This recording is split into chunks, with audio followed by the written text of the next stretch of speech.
കൈത്താക്കാലത്തിലെ 7ാമത്തെ ഞായറാഴ്ചയിലേക്ക് നാം പ്രവേശിച്ചിരിക്കുമ്പോൾ നമ്മുടെ വിചിന്തനത്തിനായി നൽകപ്പെട്ടിരിക്കുന്ന വചനഭാഗം വിശുദ്ധ മത്തായിയുടെ സുവിശേഷം 6-ാം അധ്യായം 19 മുതൽ 24 വരെയുള്ള തിരുവചനങ്ങളാണ്. മനുഷ്യൻ്റെ പ്രായോഗിക ജീവിതത്തിൽ പ്രാധാന്യമർഹിക്കുന്ന ചില ചിന്തകളാണ് വചനഭാഗം പങ്കുവയ്ക്കുക. ക്രൈസ്തവ ജീവിതത്തിൻ്റെ അന്തസത്ത വെളിപ്പെടുത്തുന്ന വചനഭാഗമാണ് ഈശോയുടെ മലയിലെ പ്രസംഗം. വിശുദ്ധ മത്തായിയുടെ സുവിശേഷത്തിൽ രേഖപ്പെടുത്തിയിരിക്കുന്ന ഗിരിപ്രഭാഷണത്തിലെ ഒരു ഭാഗമാണ് ഇന്നത്തെ വചനഭാഗം. 3 വ്യത്യസ്തമായ ചിന്തകളാണ് ഈ വചനഭാഗം നമ്മുടെ മുൻപിൽ അവതരിപ്പിക്കുക. ഒന്നാമതായി, ഭൂമിയിൽ നിക്ഷേപം കൂട്ടിവയ്ക്കാതെ സ്വർഗത്തിൽ അവ കരുതി വയ്ക്കുവാൻ അവിടുന്ന് നമ്മോട് ആവശ്യപ്പെടുകയാണ്. മനുഷ്യന്റെ സമ്പത്തിനോടുള്ള മനോഭാവം എന്തായിരിക്കണമെന്ന് നമ്മെ ഓർമ്മിപ്പിക്കുന്നതാണ് വചനഭാഗം. സമ്പത്തും അധികാരങ്ങളും സ്ഥാനമാനങ്ങളുമെല്ലാം ജീവിത വിജയത്തിൻ്റെ അളവുകോലായി ഈ ലോകം ചിത്രീകരിക്കുമ്പോൾ തുരുമ്പും കീടങ്ങളും അപഹരിക്കാത്ത നിക്ഷേപങ്ങൾ സ്വർഗത്തിൽ കരുതി വയ്ക്കുവാൻ അവിടുന്ന് നമ്മോട് ആവശ്യപ്പെടുകയാണ്. 2 ചെറിയ ചിന്തകളാണ് ഈ വചനഭാഗം സമ്മാനിക്കുക.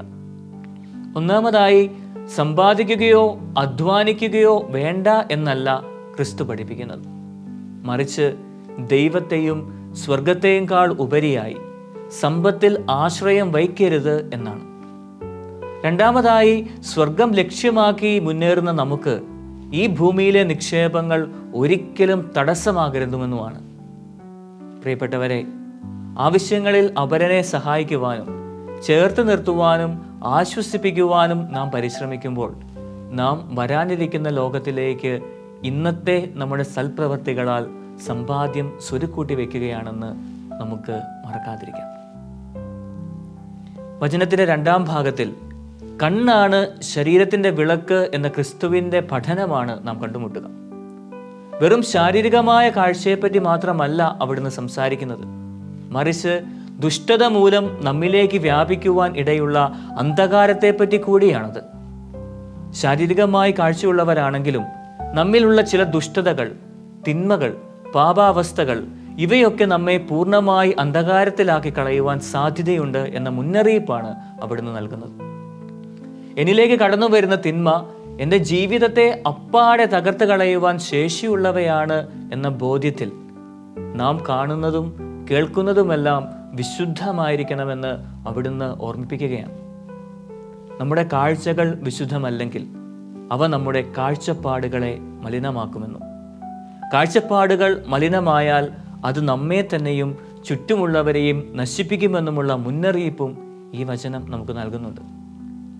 തിന്മ നിറഞ്ഞ ഈ ലോകത്തിലെ നന്മ കാണുവാനും നമ്മിലെ നന്മ അനേകർക്ക് സാധിക്കുന്ന വിധത്തിൽ പകർന്നുകൊടുത്ത് അന്ധകാരത്തിലായിരിക്കുന്നവർക്ക് പ്രകാശമാകുവാനും പ്രകാശമേകുവാനും നമുക്ക് പരിശ്രമിക്കാം. 2 യജമാനന്മാരെ ഒരേ സമയം സേവിക്കുവാൻ ആർക്കും സാധിക്കുകയില്ല എന്ന ക്രിസ്തുവിൻ്റെ പഠനമാണ് വചനത്തിൻ്റെ അവസാന ഭാഗത്തിൽ നാം കണ്ടുമുട്ടുന്നത്. പാപത്തിനും ക്രിസ്തുവിനും ജീവിതത്തിൽ തുല്യ പ്രാധാന്യം നൽകി മുൻപോട്ട് കൊണ്ടുപോകുവാൻ യഥാർത്ഥ ക്രിസ്തു ശിഷ്യന് സാധിക്കുകയില്ല എന്ന് അവിടുന്ന് ഓർമ്മിപ്പിക്കുകയാണ്. തിന്മയിൽ മുഴുകുകയും എന്നാൽ അതേസമയം തങ്ങൾ ക്രിസ്തുവിനെ അനുകരിക്കുന്നവരാണെന്ന് പ്രഘോഷിക്കുകയും ചെയ്യുന്ന കപടത നിറഞ്ഞവരെ പോലെ നാം മാറരുതെന്ന് വചനം ഓർമ്മിപ്പിക്കുകയാണ്. കപടതയുടെ മുഖം മൂടികൾ എടുത്തുമാറ്റി ക്രിസ്തു ആഗ്രഹിക്കുന്നത് പോലെ അവനെ സ്നേഹിക്കുവാനും ബഹുമാനിക്കുവാനും തിന്മയെ വെറുക്കുവാനും അവനു വേണ്ടി ജീവിക്കുവാനും നമുക്ക് പരിശ്രമിക്കാം. പ്രിയപ്പെട്ടവരെ, സൽപ്രവർത്തികളാൽ വരാനിരിക്കുന്ന ലോകത്തിലേക്ക് സമ്പാദ്യം സ്വരുക്കൂട്ടുവാനും എൻ്റെ നോട്ടവും കാഴ്ചയും വഴി തിന്മയൊന്നും എന്നിൽ പ്രവേശിക്കാതിരിക്കുവാൻ ഞാൻ പരിശ്രമിക്കുമ്പോൾ എൻ്റെ കാഴ്ചപ്പാടുകൾ തെളിച്ചമുള്ളതാകുമെന്നും കപടതയാകുന്ന തിന്മയെ എന്നിൽ നിന്നും പൂർണ്ണമായും തുടച്ചു നീക്കി ക്രിസ്തുവിനോടൊപ്പം ജീവിക്കുവാൻ നമുക്ക് പരിശ്രമിക്കാം. ദൈവം നമ്മെ എല്ലാവരെയും സമൃദ്ധമായി അനുഗ്രഹിക്കട്ടെ. ആമേൻ.